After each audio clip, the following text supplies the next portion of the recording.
In this video, I'll be guiding you through the essential steps to successfully pass the Life in the UK test. We'll cover everything from what materials to study to the most frequently asked questions and the crucial chapters within the study guide. It's important to note that this exam isn't a walk in the park. Without diligent preparation, passing it can be quite challenging. While you may have heard stories of people passing on their first attempt, it's essential to realize that thorough study is still necessary, especially as you are not a native of the UK and haven't had the opportunity to learn its history from a young age. I can personally relate to this as I've been living in the UK for 15 years, originally coming from Spain.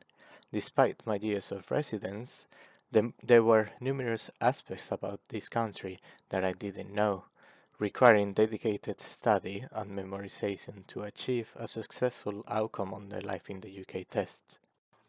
Today, we're diving into the essential resources and study strategies you need to ace those important tests. I'll be shedding light on efficient study methods and highlighting key chapters from the official guide that should be at the top of your study list. First and foremost, the holy grail of resources for these tests is the official book. You can snag a copy from the official website and it's an absolute must-have. Don't be tempted by unofficial alternatives, stick with the original. Whether you opt for the latest edition or one from a few years back, it's not a big deal. You're probably more familiar with recent events, such as who is the actual Prime Minister and that we have a king, not a queen as a monarch now.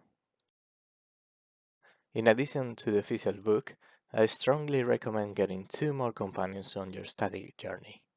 One is the official answers book and the other one, the Life in the UK Test Study Guide. The answers book is your best friend when you want to get a feel for the kinds of questions you'll encounter and how to tackle them. It's packed with practice questions and provides answers along with brief explanations, directing you to the relevant section of the book for further reference. As for the study guide, it's equally vital. This one includes mock tests with more challenging questions, serving as intensive preparations for the real deal. Don't miss this as a time waster. The tougher questions will really make you think and go back to the chapters in the book that you need help with. With your study materials sorted, let's talk about what to focus on.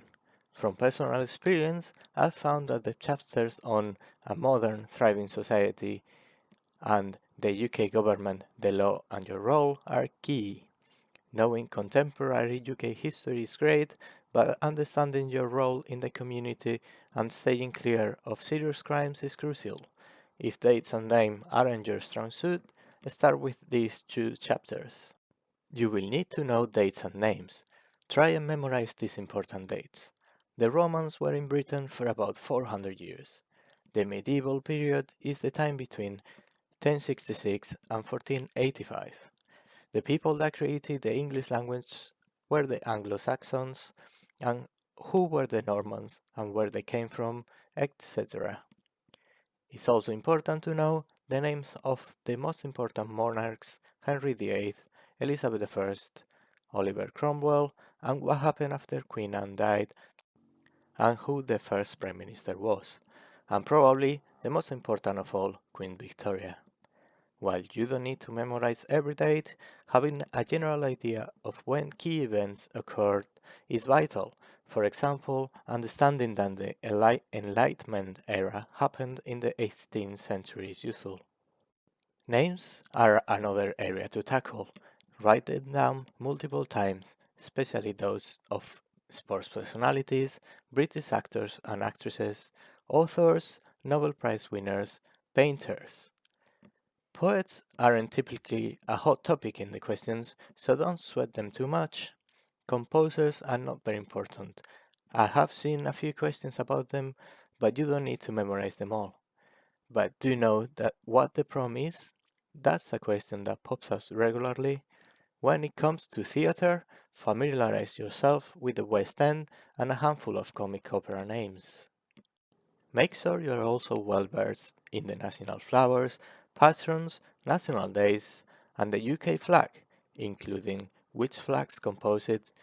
Tip is all by the Wales one, and typical meals of different countries. Don't skip out on learning about the UK's places of interest. They are easy to remember and worth visiting. One critical chapter you shouldn't overlook is the UK government, the law, and your role. Expect a few questions on the test from this section and is incredibly important. Dive into details like public elected police and crime commissioners or the different courts for civil cases. Once you've put in the hard work, practice is your secret weapon. Start with the tougher questions outside the official answers book and gradually move to the easier ones. Aim to answer the easier questions with fewer than 3 errors. When you can do that, you're ready to tackle the real exam. Keep in mind that you can miss up to 6 questions and still pass. I left a useful link to a spreadsheet in the comments where you can note the answers and the correct answers to see if you've passed the exam.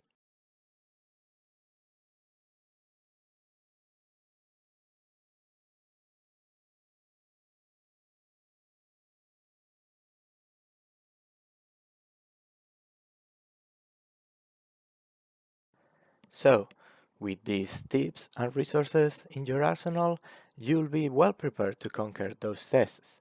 Remember, diligent preparation is the key to success. Good luck!